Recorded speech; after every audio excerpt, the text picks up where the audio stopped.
एक छोटे से गांव में रामू नाम का एक धोबी रहता था। इसके पास एक गधा था जिसका नाम बोलो था। दिन भर वो उस पर भारी भरकम बोरियां लादता रहता। रामू बहुत कंजूस और सख्त दिल इंसान था। न तो वो गधे को खाने को कुछ देता और ना ही पानी। रात को बस उसे छोड़ देता कि खुद ही कहीं से कुछ चर ले।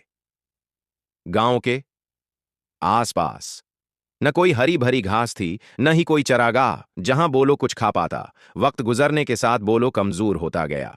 इसके जिस्म पर अब सिर्फ हड्डियां ही बाकी रह गई थीं। एक रात बोलो की मुलाकात एक गीदड़ से हुई। गीदड़ बोला, वे बोले, ये तू है या हड्डियों का चलता फिरता ढांचा? क्या हाल बना रखा है भाई? कहीं डाइटिंग पे तो नहीं लग गया? क्या बताऊं भाई, दिन भर उस कंजूस धोबी के लिए मजदूरी करता हूं और बदले में खाने को घास का तन का भी नसीब नहीं होता। अब तो बदन भी हड़ताल पर है, न उठता है न चलता है, बस हड्डियां हैं और अफसोस। आओ मेरे साथ। मैंने एक बाग में चुपके से खफिया रास्ता बना लिया है। वहां खाने को सब कुछ है भाई।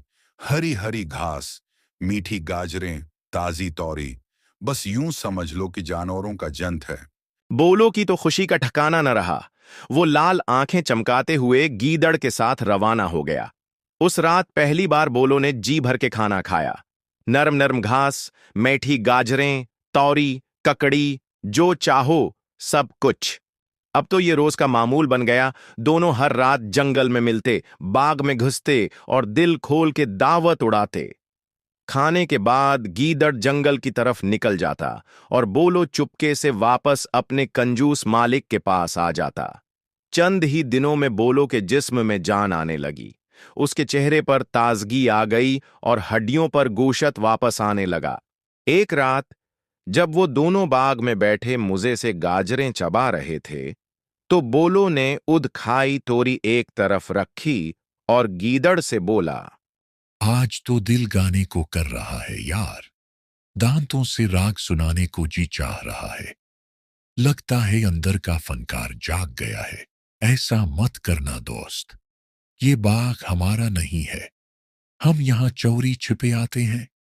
अगर तुमने गाना शुरू कर दिया ना, तो बात का चौकीदार जाग जाएगा।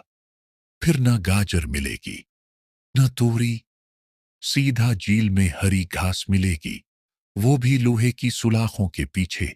जैसे ही गीदड़ ने मुन्ना बंद किया, बोलो ने जोर जोर से राग छेड़ दिया। ढींचों रा ढींचों रा आ। सारा बाग गूंज उठा। गीदड़ की तो जान निकल गई। उसने पीछे मड़कर देखा और चीखा, एरे नादान, क्या कर दिया तूने? इतने में बाग का चौकीदार जाग गया। हाथ में लंबी सी डंडी लेकर दौड़ता हुआ आया। गीदड़ तो फिरती से जंगल की तरफ भाग गया, लेकिन बेचारा बोलो पकड़ा गया। चौकीदार ने उसे बर्री तरह मारा। धोबी का वफादार, भूखा और अब नादान बोलो इस दुनिया से रुखसत हो गया।